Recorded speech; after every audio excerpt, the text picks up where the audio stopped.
This is gonna be a weird video because I am home alone right now, and I guess I've been doing a lot of thinking about how my life has been since graduating high school. Because, well, I graduated in November, let's say start of this year, January, so it's been like 6 months now. And I didn't think that I would be doing what I am doing, and I didn't think I would end up where I've ended up.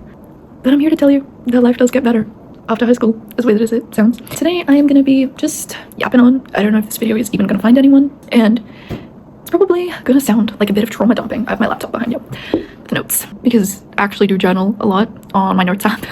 And so I was like, oh, I guess I'll just make notes this time so I can talk about it. But yeah, I don't know if I'm even gonna post this, but if not for someone else, it'll be for me.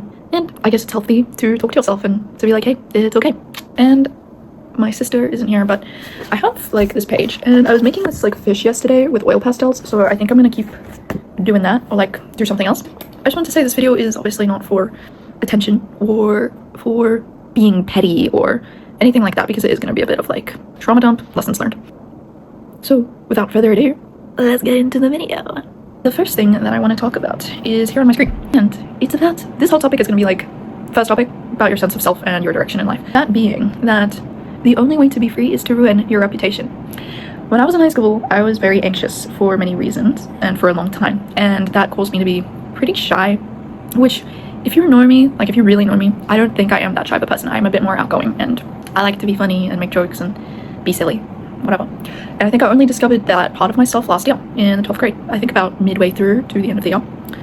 And not everyone is going to like when you ruin your reputation and become your true self. After I kind of overcame that sense of fear and judgment from other people, and I realized like, hey, this is just high school, this is just one part of my life, and it's going to be over. And after this, I'm out, I'm done. I don't really have to see any of these people ever again unless I want to. So that helped a lot, and shout out to my sister Jeanette, because I think she really taught me how to be free and how to not be so focused on the opinion of other people. I feel like I'm in a Bob Ross video. And letting go of my idols and my obsessions, which was something I struggled with a lot when I was in the 11th grade. And if you went to my school, you would know how like kind of selective they are about a lot of things. And I idolized becoming a leader and doing leadership at my school. And I guess this is from like a lot of other trauma. It was not just about the leadership thing. But when I didn't get it, or I didn't get picked for it, it was like, bro, damn, like what's wrong with me? Is there something wrong with me? And I thought about that for a long time, but it was not just about the leadership thing, okay? Like, it's gonna sound really bad if it sounds like I'm dwelling on that, because I did not peak in high school, let me just put it that way. But yeah, I was like, what's wrong with me? Why didn't they pick me? Am I not extroverted enough? Am I not outgoing enough? Do I not have the right like leadership qualities? Am I know I'm not the most popular person. I always like considered myself kind of like average, I guess, when I was in high school. I was never the most academic person. I really was not the best at anything, no matter how hard I tried, and that is really sad, and that really sucks, that just doing your best is not always recognized, and it isn't always going to be recognized. And I guess that's something I learned to live with. But the right people around you will see that, and they will say like, hey, this person is doing their best. Mimi is doing her best. She is trying. We saw how much effort she put into this project. We saw like all of this.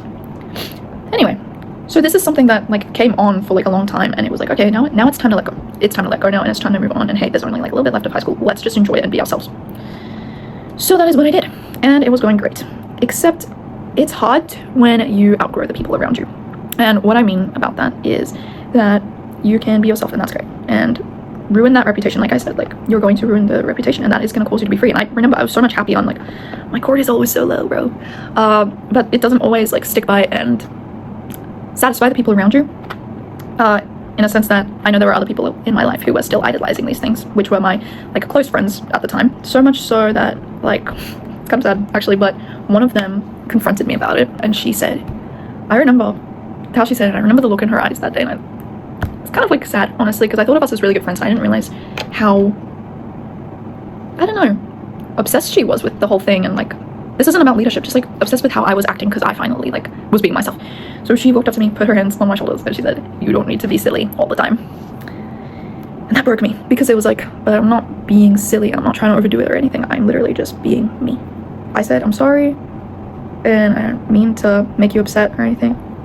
And yeah, you can apologize for your actions, but you don't have to apologize for being yourself, because being yourself shouldn't hurt someone else, unless what you're doing obviously is like really bad. And if they do have an issue with you, they need to come up and communicate with you, not confront you in that type of way that I was, because I don't know, it just stuck by me, and obviously wasn't like a really nice way to hear it, because I felt like, oh, I'm just being myself. So yeah, and that comes to my second point, having a bubbly personality around an ego crusher. This is kind of like gonna go through like the timeline of my high school experience, but anyway, now this same girl and a couple other girls as well, I was like 3, the total of them was 3. Yes, I guess they didn't like it. I guess they didn't like the way I was for being a little bit sillier and everything, and they thought that, and this is coming from my close friends by the way, which was really like, bro, like why are you so pressed about this? They said, you have to stop acting so silly because being associated with you gives us a bad reputation in front of guys in our grade. Yes. And it would ruin their chances of getting a formal date. Now, at this point, because I was going through a breakup, kind of, I don't know what it was like a situationship at the time, I really did not give a crap about guys, and I was like, I don't care about bringing someone to formal or whatever, and hey, maybe I should have been more mindful of the way I acted around my friends, and I should have been like, damn, like, yeah, they still want a formal date, so, you know, gotta be acting better for them. But I really did not see the harmfulness in how I acted, and I have asked other people as well and evaluated my actions, and from what I hear or from what I have evaluated, it wasn't that bad. It was just ironic because then I, like, even though I was like, right, I don't want a formal date, I ended up getting asked first out of all these girls. And that just goes to show that it really doesn't hurt to be yourself. It does not hurt to be yourself, okay? If you go into a job one day and you're looking to get hired and you pretend that you're someone else, but you're really yourself and this whole other personality and this whole other person with this whole other set of values and beliefs, and you don't speak up about that and say who you are, then you might not be what they're looking for because you weren't yourself. I'm gonna get so tired of saying, be yourself by the end of this video, but trust me, this is like a means to an end. That is what I want to say. And I want to add on top of that, from these same people, well, this same girl who confronted me like this, I did hear that I was too sensitive. And I want to tell you, there is nothing wrong with being a sensitive person or being sensitive, okay? And to be upset about something. You are allowed to be upset about something because you are a human being. You do not have to walk around being a people pleaser and acting like everything's fine in your life when it's really not. Doesn't mean you have to be extremely dramatic about something, but if you're not satisfied or not happy with something, you are allowed to act accordingly to how that upsets you or doesn't satisfy you.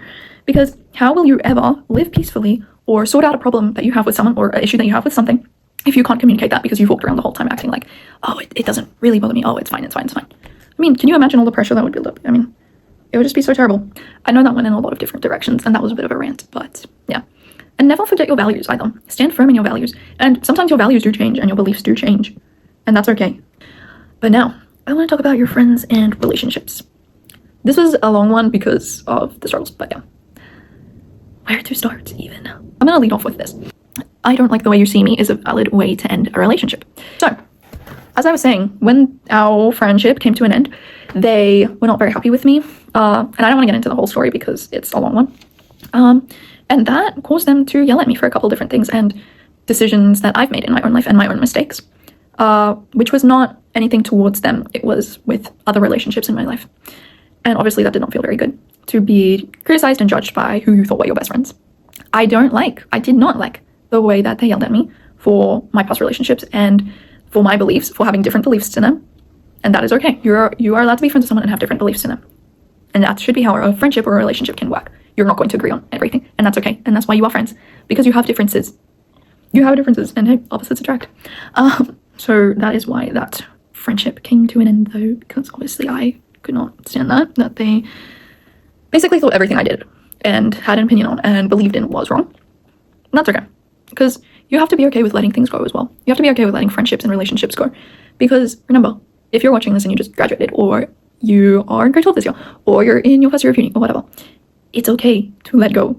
You have your whole life ahead of you where you're going to make friends and have relationships and meet new people, and you have so much ahead of you in life that you don't need to waste this precious time that you have on people who are close-minded and small-minded. Next one, don't make excuses for someone just because they've been through something / because of that insecurity.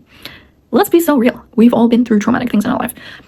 I mean, the day that like Eve ate that apple, sin entered the world. And unfortunately with that came trauma and people hurting each other and traumatic experiences, anxiety. I mean, that's something I struggle with, anxiety, and depression. I struggled with depression as well in my life. But it is not an excuse to treat someone else like crap. What's that quote? There's like a quote. It's like, you can be mad as a mad dog at the way things went. You can swear and curse the fates. And that is true. But when it comes to the end, but you have to let go. Yeah. What was I saying? But if you have been through something in your life, it's important that you address it with someone when you say, hey, I went through this and you doing this has deepened my wound at the moment. And then that person can say, hey, I didn't know about that and I'm so sorry that it did. Let's fix this problem together. That comes with a lot of maturity and a lot of courage, and I know it's hard to do. Actually, recently, one of my friends only addressed an issue she had with me, like that happened a year ago. And that really sucked because I would have loved so much to have fixed it a year ago. I don't personally believe that there is much more that could have been done other than what I did do, which was apologizing and taking accountability for what had happened. And I did tell her, I really wish you told me about this last year. I would have loved to talk about it. I would have loved to fix it. And that's okay, because not everything's always going to go the way you want it to go. And you are going to outgrow certain people in life, and that's okay as well. But yeah, for real, we've all been through stuff in life, and you shouldn't be using that as like an excuse to get away with something or to get away with hurting someone, because that's just not okay. Please apologize if you have done that. And that person can either accept your apology or not, or whatever, but it's in their hands then. Bring me to my next point. Unforgiveness is like swallowing poison and expecting the other person to die. This I actually heard in church like a couple months ago. And the preach was about unforgiveness and forgiveness, obviously. And I was like, wow, that's going to stick by me for the rest of my life. Especially like, I guess I'm so tired of people not being able to communicate their problems with me and then us not being able to fix the problem, because ultimately it has led to friendships ending eventually, and that does make me really sad. Sometimes someone is going to do something in your life. They're going to do something wrong and they're going to hurt you really bad, and it's going to stick by you for quite some time. And then, yeah, they're going to leave your life. They're not going to be there anymore. And it's time to just let it go and forgive. And not forget. You don't have to forget. Because obviously, like, I think you don't have to forget, because forgetting is just like being like, oh, okay, whatever. Like, I'm not going to learn the lesson that they kind of like had in my life for me. And that, I don't know if you believe in God or not, but God had this lesson through this person for me. And that has been something that I've really struggled with for a couple of years, actually. And it doesn't mean forgiveness should be wholehearted. It shouldn't be making an excuse for that person. Like, oh yeah, well, they've been through that too. They've been through that too. Like, it's okay to understand. It's okay to be understanding, but you should not use that as an excuse to forgive them. You should forgive them because you want to forgive them. You should forgive them because it's in your heart to forgive them. Unforgiveness really is like swallowing poison and expecting the other person to die, because like I was saying, like when that person leaves your life, who knows if they're going to come back and apologize to you and say like, yo, I actually am like sorry for this thing that I did to you and that was wrong. Who knows if they're going to do that? And then you sit with that in your heart for so long, and your heart, it just hardens. Well, actually, I can't imagine, because I've been through that. Your heart hardens, and then you sit there through that pain and suffering of just like, they did this to me, they owe me an apology, and they're not always going to give you an apology. And that's okay. And that's something you have to live with. You have to look forward then. Look forward in life, because there's more ahead of you. That's going to bring me to my last point, which is dating. I know there's going to be some boomer who's like, girl, you're only 18. Like, what do you know about relationships and all that? And like, I'm just going to tell you my experience. It's really hurt, because it was only once that I think I've really been like in love. And it was a long time that it lasted. And I think it's always going to have shaped me as a person. I just know with this person that I was with that we hurt each other both a lot. And it wasn't always intentional, because it was also circumstance. And there was another person involved as well. So that was not great. And to that other person, I am actually really sorry that that all happened. I will say that person, the separate person, did behave like kind of weirdly about the whole thing and hurt me as well.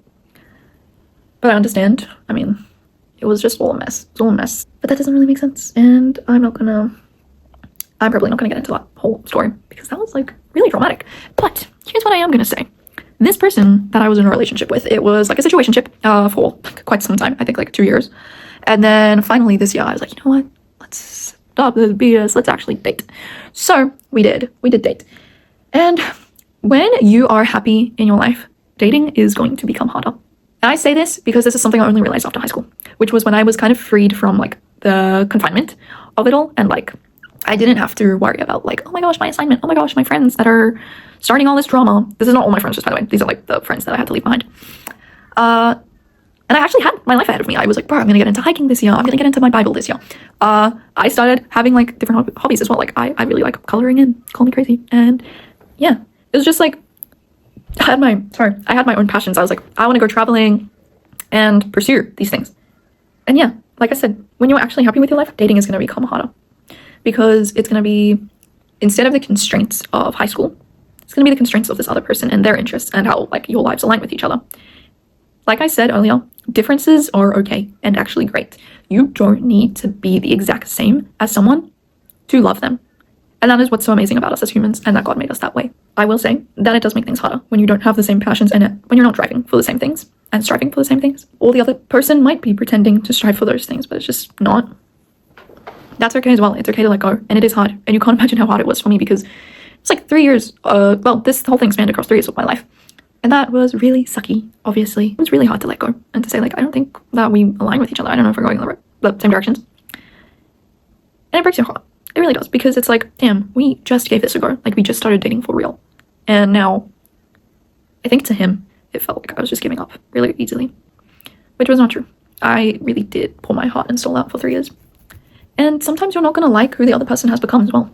I, at the end of the day, did not like who I saw in him after high school and everything. Like, I saw that he was a different person to who I thought he was. And sometimes you really do love the idea of someone, and you have to just learn to let that idea go and see them for who they truly are. And that's okay. Yeah, you have to see them with pure sight then, and see them for who they truly are, and just be like, okay, well, this is the person that you are, and you clearly have different beliefs and values to me, and I'm gonna let you be that way, and I'm gonna let you do that, but I can't be part of this. And then you move on and you let go, and that is okay. And you are going to be okay. You're still gonna achieve your ambitions. You're still gonna get places. You are gonna succeed in life. You will. Because life does get better after high school, like I said. For example, I would talk to this guy about traveling a lot, and I always felt like he was pretending to actually have the same passion for traveling as I did, but it just didn't feel that way. And so then me and my sister, this was after the breakup, a little while after, but me and my sister booked flights to New Zealand, and we did a solo trip together, and it was really good. And I was like, wow, I talked about this dream with this person. I talked about doing this with this person and going traveling with them and seeing this place and everything, and that's great. And here I am doing it. I mean, I know my sister was with me, but I just mean, like, he wasn't there with me. He wasn't there, like, by my side doing it. And I guess, I don't know what the word is to use for that, but it was like clarity, and it was irony in a way, that I had done this before him, and that I had, like, made it there, because I really didn't know where to go after that breakup. I really didn't know what to do. And it just gave me so much fuel to be like, I can do this, and I can live without this person, and I am going to be okay. Yeah, things will work out for the best. Things will work out for the best. And I have a last point. If you know you're not happy, don't stay. I think a lot of the time, people will be in relationships and they will be grieving the relationship while they're still in it. When I was in this relationship, there were just so many things that happened that felt off to me. But I tried to ignore it, because I thought, like, oh, this just happens, and oh yeah, like, it's fine. It's just because he's a guy. And it really wasn't. It was like my gut feeling. It was, I don't know, maybe the Holy Spirit telling me, like, yo, this is not for you. This is, like, not the type of person that you are. This is not who you are. And I will implore you to listen to yourself in these situations. Always listen to your gut feeling about something. If you know something's off, probably is. And then, yeah, just listen to yourself. And if you're not happy, don't stay. For so long in this relationship, I mourned it. I mourned this relationship already. I was already getting through it in a way, because I had thought about all the things that had happened in the past, and how much we had hurt each other in the past, and how many times we had, like, tried again this relationship, and how it just, like, never seemed to work. I was like, wow, it really isn't working for a reason. There's clearly a reason why this isn't working, and I don't know if this is what God wants for me. Also, be with someone who can recognize when you're happy and when you're not. It never seemed to me that he realized, like, that I wasn't happy. He told me at the end that he felt like everything was fine and that we were just doing great, and when I really felt like completely the opposite. And yeah, I guess I wish he knew me better for how much I thought I knew him, and for how long we had known each other. But then again, knowing someone for a long time doesn't mean that you know them and that you understand them as a person and who they are. And that just is what it is. And it's, again, that thing of, like, outgrowing them, and maybe them even outgrowing you. And at the end of the day, you just have to accept it and say, like, okay, well, this is what it is. I'm going to put it aside. I'm going to move on with my life. And I am going to achieve those things I said I would. And I am going to make my life happen. And you don't have to dwell on, and you don't have to sit in it forever, in the uncomfortableness of, damn, that relationship ended, and I can't do these things without them. Because you can, and you're stronger than that. And all you need is God. And yourself. And believe in yourself. Yeah. This is a really long video. I don't think I'm gonna, well, I don't know if I'm gonna post this or not. That is it. Thanks for listening. Sorry that ended on kind of a bad note. Not bad note, just sad note. But life does get better after high school, and that was just my experience with it. And hope you enjoyed it. Love ya.